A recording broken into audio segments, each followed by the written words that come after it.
to yet another video of Fun English Class, जहां आप मेरे यानी कि सिमरन के साथ सीखते हैं इंग्लिश अपने घर बैठे बैठे और बहुत ही मज़ेदार तरीके से अपने कंफर्ट पे।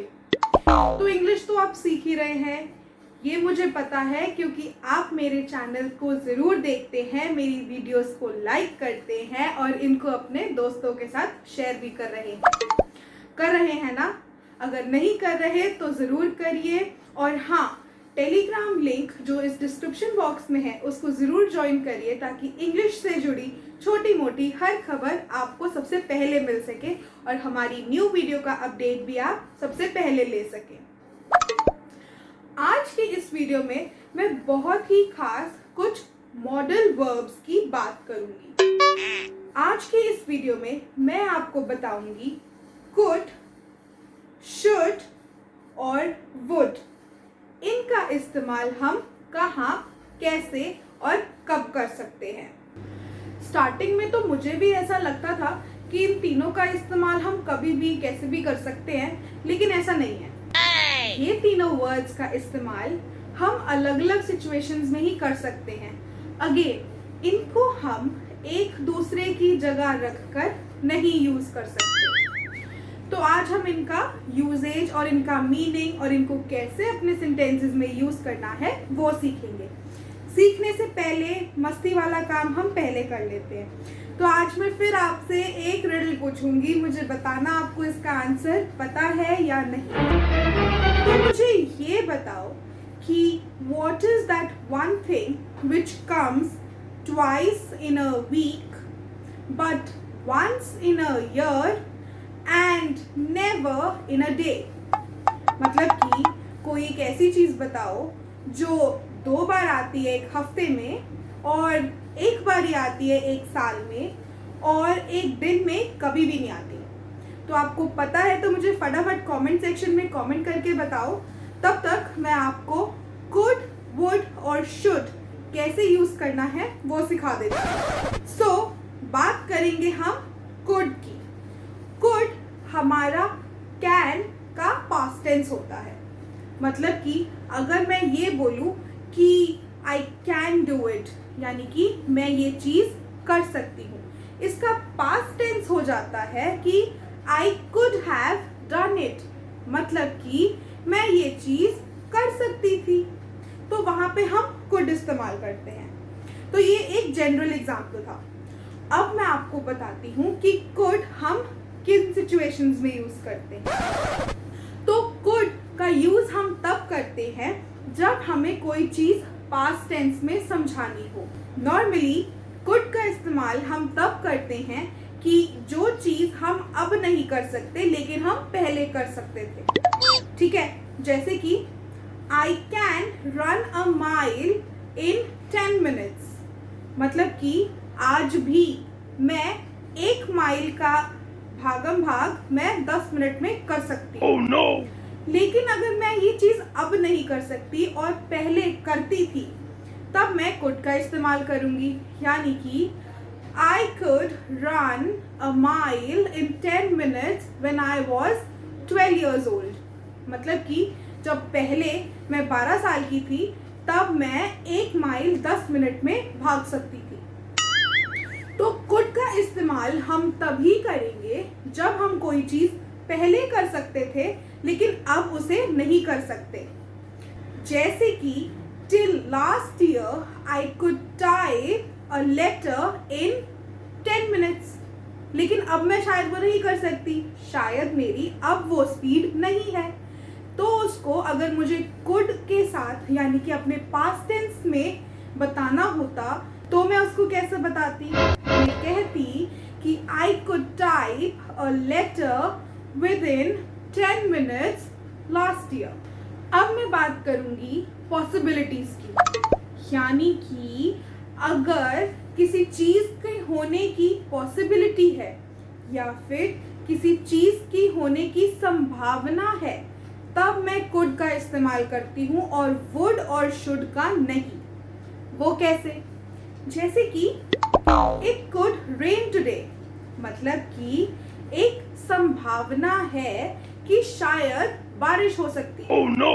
तो मैं could का इस्तेमाल करती हूँ।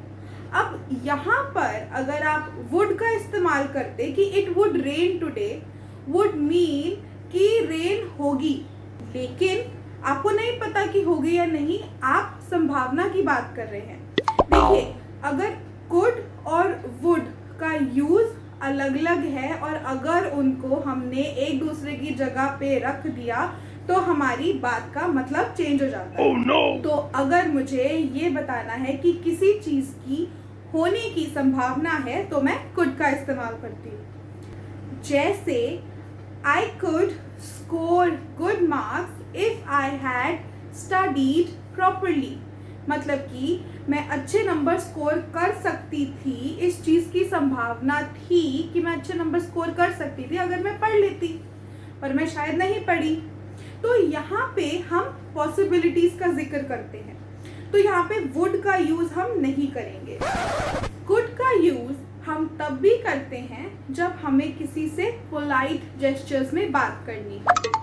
जैसे अगर मुझे किसी को सजेशन देना हो, कोई यानी कि अपना कोई सजेशन देना हो कि आप ये काम ऐसे नहीं लेकिन ऐसे कर सकते थे, तो जैसे कि यू कुड हैव वोन red dress rather than white one, मतलब कि आप किसी को सजेशन दे रहे हैं कि आप रेड ड्रेस पहन लीजिए बजाय कि आप वाइट कलर की पहने, तो आप अपना सजेशन दे रहे हैं, तो आप वहाँ पे कुड का इस्तेमाल कर सकते हैं। अगर आप किसी से रिक्वेस्ट करते हैं तो भी आप कुड का इस्तेमाल करते हैं। वो कैसे?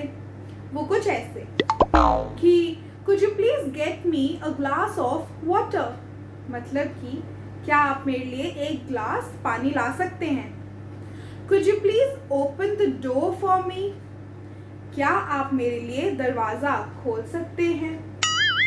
Could you please slow down the volume, मतलब कि आवाज़ बहुत आ रही है, क्या आप वॉल्यूम को थोड़ा कम कर सकते हैं। तो यहाँ पर आप रिक्वेस्ट कर रहे हैं किसी से, तो आप यहाँ पे कुड का इस्तेमाल कर रहे हैं। हाँ, हम वुड का भी इस्तेमाल करते हैं कई जगह, वो मैं आपको बाद में बताऊंगी। जब हम किसी से कोई परमिशन मांगते हैं तो फिर हम तब भी कुड का इस्तेमाल करते हैं। जैसे could I please borrow a pen from you, तो मैं यहाँ पे परमिशन मांग रही हूँ किसी से कि could you please give me your pen, यानी कि मैं आपका पेन ले सकती हूँ थोड़े टाइम के लिए, शायद मेरे पास पेन नहीं है तो मैं आपसे मांग रही हूँ, आपसे परमिशन ले रही हूँ। या फिर आप चैंडलर की तरह ये बोल सकते हैं could you be any more like that, तो आप तब भी कुड का इस्तेमाल कर सकते हैं। अब हम सीखते हैं वुड। वुड को हम कैसे इस्तेमाल करते हैं। फ्रेंड्स, वुड हमारा विल का पास्ट टेंस है, तो हम जहाँ पर विल यूज करना चाहते हैं तो उसके ही पास्ट टेंस में हम वुड का इस्तेमाल करेंगे। अब वो कैसे? जब मैं ये बोलना चाहूँ कि I will come tomorrow at your home, तो यहाँ पे मैं बोलना चाहती हूँ कि मैं कल तुम्हारे घर आऊंगी, लेकिन मैं अगर वुड का इस्तेमाल करना चाहूँ तो कैसे करूँगी? I would have come to your home but I was stuck somewhere, मतलब कि मैं तुम्हारे घर आ जाती बट मैं कहीं और फंस गई, तब मैं वुड का इस्तेमाल करती हूँ। ठीक है, तो वुड हमारा डायरेक्टली पास्ट टेंस है विल का। जैसे कि मैं ये बोलना चाहूँ कि I know we will win, तो मतलब कि मैं ये बताना चाहती हूँ कि मुझे पता है कि हम जीत ही जाएंगे, शायद कोई गेम चल रही होगी तो उसमें हम जीत जाएंगे। यहाँ पर ही अगर मैं वुड का इस्तेमाल करना चाहूँ तो मैं वो कुछ ऐसे करूँगी। I knew we would win the match, मतलब कि मुझे पता था कि हम जीतेंगे। पहले वाले सेंटेंस में मैंने ये बोला था कि I know we will win the match, मतलब कि मैच अभी चल रहा है और मुझे ये पता है श्योरली कि हम जीतेंगे। लेकिन जब मैंने दूसरा सेंटेंस बोला कि I knew we would win the match, का मतलब हुआ मुझे पता था हम जीतेंगे, मतलब कि अब मैच हो गया, हम जीत गए, और मैं ये बोलना चाहती हूँ कि मुझे तो पहले से ही पता था कि हम जीत जाएंगे। तब मैं वुड का इस्तेमाल करके ये बोलती हूँ I knew we would win the match. अब मैं यहाँ पर कुड का इस्तेमाल नहीं कर सकती और ये नहीं बोल सकते कि I knew we could win the match. मतलब कि अगर ये वाला सेंटेंस मैं बोलती, इसका मतलब ये हो जाता कि मुझे पता था कि शायद हम मैच जीत जाते, पर यहाँ पर तो मुझे पता ही था कि हम जीतने वाले हैं, तो मैं वुड का इस्तेमाल करती हूँ। कुड का इस्तेमाल यहाँ गलत है, नहीं करना। जहाँ पर हम कुड का इस्तेमाल तब करते हैं जब हमें कोई संभावना या फिर कोई पॉसिबिलिटी वाली सिचुएशन को बताना हो। हम वुड का इस्तेमाल तब करते हैं जब कोई इमेजिनरी सिचुएशन हो। ठीक है, अब इमेजिनरी सिचुएशन कैसे? If I had a plane I would have gone to Paris. मतलब कि इमेजिनरी सिचुएशन है, अगर मेरे पास प्लेन होता तो मैं उड़ के पेरिस चली जाती। है नहीं मेरे पास प्लेन, लेकिन ये एक इमेजिनरी सिचुएशन है, इसीलिए मैंने वुड का इस्तेमाल किया। He will do his homework, तो will है, लेकिन अगर मैं ये बोलूं कि if Rahul had been at his home, he would have done his homework। मतलब कि ये एक इमेजिनरी सिचुएशन है कि अगर राहुल घर पर होता तो शायद वो अपना होमवर्क कर लेता, तो मैं यहाँ पे वुड का इस्तेमाल कर रही हूँ, यानी कि ये एक इमेजिनरी सिचुएशन है जिसको मैं बयान कर रही हूँ। जैसे कि अगर मैं ये बोलूँ कि he would have been alive if he drove safely, मतलब कि अगर वो लड़का गाड़ी ध्यान से चलाता तो शायद वो आज जिंदा होता, तो ये एक इमेजिनरी सिचुएशन है, तो यहाँ पे वुड का इस्तेमाल हुआ और कुड का नहीं।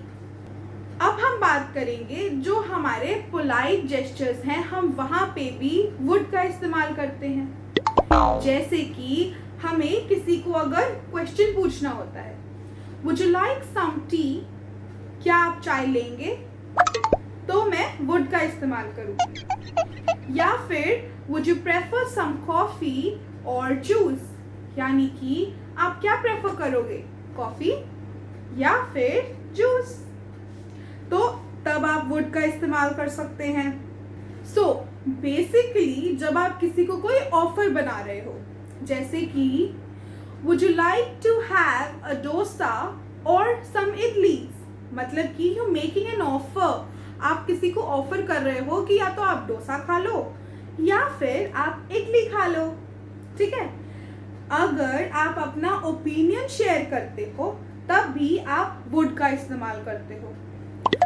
I would like to say something, तो आप वुड से शुरुआत करते हो। या फिर it would be preferable if you come tonight, मतलब कि ये प्रेफरेबल होगा, ये सही होगा अगर आप आज रात आ जाए बजाय कि कभी और आए। ठीक है, तो यहाँ पर आप अपना ओपिनियन एक्सप्रेस कर रहे हो तो आप वुड का इस्तेमाल करते हैं। अच्छा, जब मैंने रिक्वेस्ट की बात करी थी तो कुड का इस्तेमाल बताया था। अब जब आप रिक्वेस्ट करते हैं ना, वहां पर आप वुड का भी इस्तेमाल कर सकते हैं। जैसे would you please pass me that file, मतलब कि क्या आप वो फाइल मुझे पास कर देंगे, तो यहाँ पर आप किसी से रिक्वेस्ट बना रहे हैं, तब आप वुड का भी इस्तेमाल कर सकते हैं। यहाँ पर आप कुड का भी इस्तेमाल कर सकते हैं। जैसे could you please pass me that file, मतलब आप ये फाइल मुझे पास कर देंगे। ठीक है, तो यहाँ पर रिक्वेस्ट बनाते टाइम हम कुड और वुड का दोनों का इस्तेमाल कर सकते हैं, लेकिन जब हम ऑफर बनाएं कि would you like some sugar in your tea, तब आप कुड नहीं डालेंगे, तब आप ये नहीं बोलेंगे could you like some sugar और टी, वो सेंटेंस अटपटा हो जाता है, तो नहीं। तो वुड का इस्तेमाल सिर्फ रिक्वेस्ट करते टाइम हम यूज करेंगे और कुड का भी कर सकते हैं। लेकिन जब हम किसी को ऑफर करेंगे या फिर कोई ओपिनियन शेयर करेंगे तब हम वुड का इस्तेमाल करेंगे। ठीक है, बात करते हैं हम अब शुड की। शुड डायरेक्टली शैल का पास्ट टेंस नहीं है। जैसे कि अगर मैं ये बोलूं कि I shall be there at your wedding, का मतलब हुआ कि मैं तुम्हारी वेडिंग पे आऊंगी, I shall come to your wedding. ठीक है, लेकिन अगर मैं ये बोल दूं कि I should have come to your wedding, का हिंदी में ये मतलब हो जाएगा कि मुझे तुम्हारी वेडिंग पे आना चाहिए था।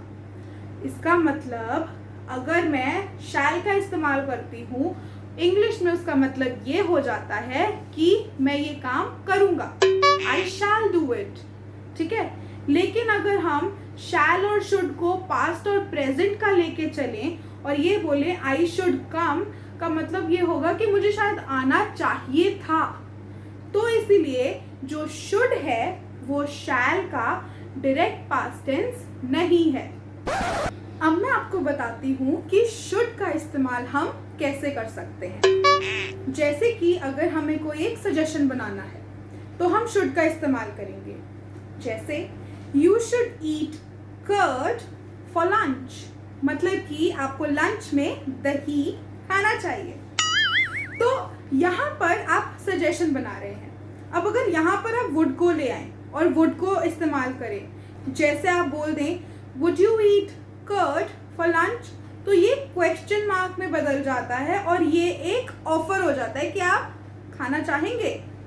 ठीक है, और अगर आप यहाँ कुड लगा दें, तो अगर आप ये बोलें कि could you eat curd for lunch, का मतलब होगा कि क्या मैं दही खा सकता हूँ लंच के लिए।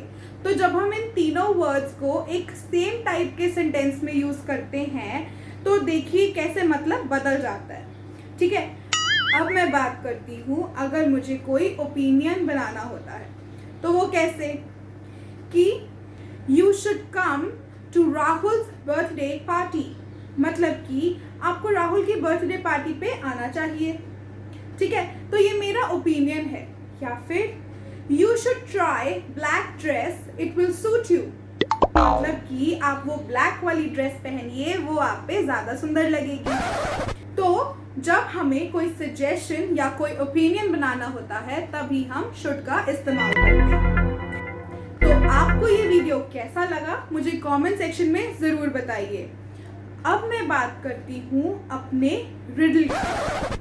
मैंने आपसे रिडल पूछी थी कि what comes twice in a week और वंस इन अ ईयर और नेवर इन अ डे, तो it's letter E. Letter E कैसे, वीक में 2 बार आता है ई, और ईयर में 1 बार आता है, और डे में तो आता ही नहीं है। तो आपको मेरा ये रिडल कैसा लगा मुझे कमेंट सेक्शन में ज़रूर बताइए। इस वीडियो को लाइक और शेयर करना ना भूलिए ताकि आपके फ्रेंड्स एंड रिलेटिव्स भी आप ही की तरह इंग्लिश सीख सके हमारे साथ। Thanks for watching.